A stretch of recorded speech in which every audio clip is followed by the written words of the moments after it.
নমস্কার, কেমন আছো সবাই? আশা করি সবাই ভালো আছো।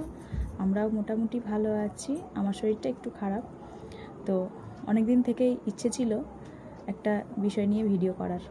কি বলো তো, আমি যে সেকেন্ড বেবির মা হয়েছি, তো আমার সেকেন্ড বেবি হতে কত খরচা পড়লো, আমি নার্সিং হোমে না হসপিটালে কোথায় ভর্তি হয়েছি, সব কিছু আজকে তোমাদেরকে জানাবো।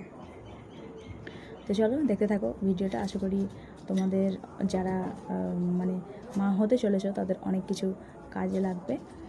তো বলি প্রথম থেকে, আমার ডেট ছিল জুনের 19 তারিখ, তো আমার বেবি হয়েছে জুনের 5 তারিখ। তো 5 তারিখ হঠাৎ করে যেরকম পেন ওঠে সেরকম পেন উঠেছিল। তারপর আমাকে সারাদিনই ব্যথা হচ্ছিল, মোটামুটি বলবো 9টা 9:30 থেকে সকাল। তো বাড়িতে কেউ না থাকার কারণে আমাকে নিয়ে যাওয়া হয় রাত 8টার সময়। মানে রিতিশার বাবা অফিস থেকে এসে তারপর আমাকে নিয়ে গেছিলো। তো নিয়ে যেয়ে আমি বলছিলাম বারবারে যে আমাদের এখানে হসপিটালেরও অনেক সুযোগ সুবিধা হয়েছে এখন, তো সেখানে ভর্তি করো। তো ওর ইচ্ছে ছিল না একদমই, ও প্রথম থেকেই বলতো যে না, নার্সিং হোমে করবো। তো প্রথম বেবিটাও আমার রিতিশা নার্সিং হোমেই হয়েছে। তো এই বেবিটার ক্ষেত্রেও সেটাই হলো, নার্সিংহোমে আমাকে ভর্তি করা হলো। রাত 8টার সময় নিয়ে যাওয়া হলো। তো সেখানে যেয়ে রিসেপশানে যতগুলো কাজ থাকে সেগুলো কাগজপত্র সব করে নিল। তো করার পর আমাকে সঙ্গে সঙ্গে ওটিতে ভরা হয়। ওখানে যে যা কিছু রেডি করার, সেলাইন টেলাইন, চ্যানেল ট্যানেল করার, তারপর ক্যাথিটার, এই সবগুলো যেগুলো করে আর কি। তো নার্সরা ওগুলো করলেন, তারপর আমাকে ওটিতে নিয়ে যাওয়া হলো। তো আমার মানে সারাদিন তো খেতে পারিনি ব্যথার জন্য। তো আধ ঘন্টা আগে একটু পটল আলুর তরকারি দিয়ে মুড়ি খেয়েছিলাম। তো অবশ্যই যারা মা হতে যাচ্ছে তারা খেয়েও না, কিছু খেতে হয় না সিজারের আগে। তো আমার মানে কি বলবো, অতিরিক্ত খিদে পেয়ে গিয়েছিলো বলে আমি থাকতে পারিনি, একটু মুড়ি খেয়েছিলাম। তো ডাক্তার বকাবকি একটু করছিল, বকাবকি বলতে কি, কেন খেলে তাই বলছে। তো তুই করে বলছিল আমাকে ডাক্তার, মানে খুবই ভালো ডাক্তারটা। তো বলছে যে তুই কেন খেয়েছিস, সারাদিন যখন না খেয়েছিলি তখন এখন আবার খেতে গেলি কেন। তো আমি বলছিলাম যে থাকতে পারছিলাম না আমি, সেই জন্য খেয়ে নিয়েছি। তো তোমরা অবশ্যই কেউ খেয়ে যেও না, খালি পেটে থাকতে হয় সিজারের আগে। তো আমাকে ওটিতে ঢোকানো হলো। তারপর মোটামুটি 1.25 ঘন্টার মধ্যে আমার বেবি হয়ে গেল। বেবি হলো আমার 10:35-এ। তো আমার বর হচ্ছে কেবিন নিয়েছিল, একটা আলাদা কেবিন নিয়েছিল। তো কেবিনে একটু খরচাটা বেশি পড়ে, কারণ আমি যতটা আমার বরের মুখ থেকে শুনেছি, বলল যে ওয়ার্ডে 1,500 টাকা করে ভাড়া, আর হচ্ছে কেবিনে হচ্ছে পার ডে 2,500 টাকা করে ভাড়া। তো কেবিনটা নিয়েছিল, এটার জন্য আমি নিতে বারণ করেছিলাম, তবুও নিয়েছিল। বলছে যে না, সঙ্গে যে সুবিধা অসুবিধা থাকতে পারবো। তারপর যেহেতু আমার থাকার লোক ছিল না, শাশুড়ি নেই বা বাড়িতেও কেউ লোক ছিল না, আর যেদিন আমাকে ভর্তি করা হলো সেদিন আমার বাবার বাড়ি থেকে আমার বাবা আর ঠাকুমা আসছিল, কারণ ঠাকুমা আমার সাথে থাকবে বলেই আসছিল। কিন্তু ঠাকুমাকে একটু রেস্ট দেওয়ার সুযোগ পাইনি। ঠাকুমা আবার মানে রাত্রেই খাওয়া দাওয়া করে যেটুকু মানে খাবার করতে পেরেছিলাম সেটুকু খাবার খেয়ে আমাকে যেখানে নিয়ে গেছিলো নার্সিংহোমে সেখানে চলে গেছিলো। তো সেই কারণেই যে ঠাকুমা রেস্ট পেল না, একটু বয়স্ক মানুষ থাকতে পারবে কি পারবে না, সেই কারণে আমার বর বলছিল যে তাহলে আমিও কেবিন নিলে থাকতে পারবো, সেই জন্যই কেবিনটা নিয়েছিল, চারিদিক থেকে সুবিধা অসুবিধা বুঝেই। তো এমনিতে ভালো ব্যবস্থা ছিল সব কিছুই, বাথরুম টাথরুম সবই পরিষ্কার পরিচ্ছন্ন ছিল। ওর যেও থাকছিল একটু আমাকে মানে আমার একটু অসুবিধা হয়েছিল, তো সেই কারণে কেবিনটা নেওয়াতে আমাদের সুবিধাই হয়েছিল। তো সিজার হলো, সিজারের পর আমাকে বেডে দেওয়া হলো। তো প্রথমে মেয়ে হয়েছে, তো যখন আমাকে বুকের মধ্যে ছেলেটা দিল, তারপর বলল যে তোমার ছেলে হয়েছে। তো সেই অনুভূতিটা একটা আলাদা ধরনের। প্রথমে বলতাম যে না, মেয়ে হোক ছেলে হোক যা হবে সেটাই আমার ভালো। অবশ্যই মেয়ে হলেও কি ফেলে দিতাম না, একদম মেয়ে হলেও আমার প্রাণের প্রাণ হতো।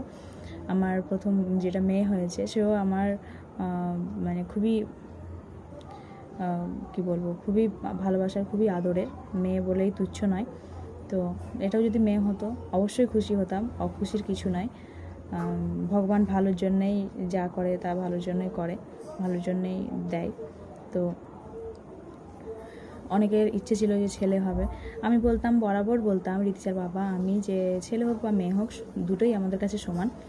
তো কি বলে, যখন বের করলো বাচ্চাটাকে, তো তখন একটা মানে অনুভূতি, কৌতূহল, যে কখন বলবে কি হয়েছে, ছেলে না মেয়ে হয়েছে, সেই একটা মানে কি বলবো টেনশন। আর এবার আমি একটু ভয়েও ছিলাম, কারণ আগেরবার অত ভয় পাইনি, কিন্তু এবার একটু মানে বেশি ভয় পাচ্ছিলাম, কেন জানি না, ঘেমে যাচ্ছিলাম। তারপর ওই সিজারের সময় হচ্ছিল গিয়ে প্রেশার ফল্ট করছিল। তো ডাক্তার তখন কথা বলতে বলতে যখন সিজার করছে তখন বলছিলেন যে ভয় করছো, ভয় করলে কিন্তু প্রবলেম হবে। তো তোমরা অবশ্যই ভয় কেউ করো না, ভয়ের কিচ্ছু নেই। যত স্ট্রং থাকবে, ভেতর থেকে স্ট্রং থাকলে কোনো কিছু প্রবলেম হবে না। আর আমি ভিডিও করছি, আমার মেয়ে দৌড়াদৌড়ি করছে বারান্দায়, ধপ ধপ ধপ ধপ করে, তোমরা একবার আওয়াজ পাবে, তো কিছু মনে করো না। তো হচ্ছে ভয় না পেলে কোনো কিছু প্রবলেম আসবে না তোমাদের সামনে। তো আমার বুকের মধ্যে যখন দিল বাচ্চাটাকে, যে না তোমার ছেলে হয়েছে, আগেরটা মেয়ে এবার ছেলে হয়েছে, তো সেই অনুভূতিটা, সেই আনন্দটা কি বলবো, বলে বোঝানোর না। মেয়েটার বেলাতেও খুবই খুশি হয়েছিলাম, এবারেও খুব খুশি হয়েছি। তো তারপর বাচ্চা তুলে নেওয়ার পর গার্জেনকে, অর্থাৎ আমার বরমশাই ছিল, আর তো বাড়ির কেউ ছিল না। আমার সিজার করে আমাকে বের করার পর, বেডে দেওয়ার পর ঠাকুমা গিয়েছিল, তো বরের কোলেই দিয়েছিল বাচ্চাটাকে, ছেলেকে। তারপর আমাকে যখন বেডে দেওয়া হলো তখন দেখলাম মুখটা, আমি তখন খুশি হয়ে সবাইকে ছবি পাঠিয়েছি। তখন সুস্থ ছিলাম, কোনো কিছু প্রবলেম ছিল না। আর তখন তো মানে নিচের দিকটা তখন ভার অবস্থাতে ছিল, কারণ অবশ করা ছিল। তোমরা তো জানোই ইঞ্জেকশন দেওয়ার পর তো অবশ হয়ে যায়, অবশ করার জন্য দেয়। তো তখন আমার প্রেশার ছিল না, কিচ্ছু ছিল না, কোনো কিছুই ছিল না, একদম সব নর্মাল ছিল, মানে বের করার পর। তো তারপর দিন ভোরবেলা থেকে, মানে রাত্রেবেলায় হয়েছে, তো ভোরবেলা থেকে কি বলবো ব্লিডিং অতিরিক্ত হতে শুরু করে আমার, মানে কি বলবো অতিরিক্ত ব্লিডিং হতে শুরু করে। তো সেটা একটা প্রবলেমটা ফেস করতে হয়েছে আমার। জানি না কোনো ভুল করেছিলাম বলতে কি, আমি জার্নি করতাম 8.5 মাস পর্যন্ত, জার্নি করেছি, স্কুটি নিয়ে যেতাম আসতাম মেয়েকে নিয়ে, হয়তো সেগুলোর কারণেই, অবশ্যই তোমরা করো না, কিন্তু আমার উপায় ছিল না বলে, মেয়ের কদিন স্কুল ছুটি করবো বলে আমাকে নিয়ে যেতে আসতে হতো। তো তোমরা করো না, আমি যেটা ভুল করেছি তোমরা আমার মতো ভুল করো না। আর তো সেই জন্য একটু আমাদের কি বলবো খরচাটা বেশি হয়েছে। আর সেদিন থেকে ব্লিডিং হয় মোটামুটি 2 দিন 3 দিন পর্যন্ত ব্লিডিং হয়েই যাচ্ছিলো। সেটার জন্য আমাকে আলাদা করে ইঞ্জেকশন, ওষুধ কিনতে হয়েছে, করতে হয়েছে আমাকে। সেই খরচাটা বেশি লেগেছে আমার, মোটামুটি 5-7 হাজার মতো, 5 হাজার তো বটেই, ওই খরচাটা আমার বেশি লেগেছে। তো বেবি ভালো ছিল, সব কিছুই ঠিক ছিল, আমারই ওই প্রবলেমটা হয়েছে, আর প্রেশারটা বেড়ে গেছিলো, এটাই। তো প্রেশারটা নর্মাল করার জন্য ওরা যেটা ইঞ্জেকশন দিয়েছিল সেগুলো বাইরে থেকে কিনতে হয়েছে। আর যাদের সেগুলো অসুবিধা নেই, আমার মেয়েটার বেলায় অত প্রবলেম কিচ্ছু হয়নি, মোটামুটি আমার খরচা হয়েছিল 23,000।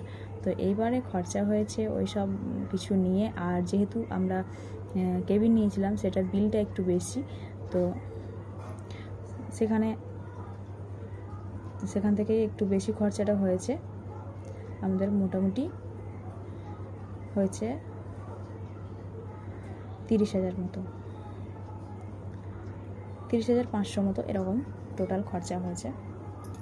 তারপর তো পরে যেগুলো আছে, সেলাই কাটা, ওষুধ, ইঞ্জেকশন, যেগুলো শুকনো হওয়ার ওষুধ, সেগুলো নার্সিংহোম থেকে বেরিয়ে বা একে কিছু নার্সদেরকে কিছু দেওয়া, মাসিকে দেওয়া, আয়া মাসিকে দেওয়া, ওগুলো তো আদার্স খরচা। কিন্তু নার্সিংহোমের বিলটা বললাম আমি, মোটামুটি 30,000 হয়েছিল। তো আমার ক্ষেত্রে একটু বেশি হয়েছে, কারণ আমার সেই প্রবলেমগুলো হচ্ছিল বলে। আর তোমরা যারা মা হতে যাচ্ছ তো অবশ্যই সেই ভুলগুলো করো না, তাহলে হয়তো কিচ্ছু হবে না। আর আজকে কোনো ব্লগ ভিডিও ছাড়লাম না, আজকে এই ভিডিওটাই ছাড়লাম। তোমরাও অনেকে জানতে পারবে যে কীরকম নার্সিংহোমে খরচা হয়। তো আমার প্রবলেমের কারণে একটু বেশি হয়েছে, তোমাদের এতটা নাও হতে পারে। তো চলো, আজকের ভিডিও কেমন লাগলো অবশ্যই জানাবে। আর যদি কারো কাজে লেগে থাকে আমার ভিডিও দেখার পর অবশ্যই লাইক করে দিও। তো টাটা সবাইকে, সবাই ভালো থেকো, সুস্থ থেকো, নিজেদের খেয়াল রেখো, সাবধানে থেকো, নিজের পরিবারের খেয়াল রেখো। টাটা, দেখা হচ্ছে পরের একটা ভিডিওতে, পরের অন্য কোনো দিন।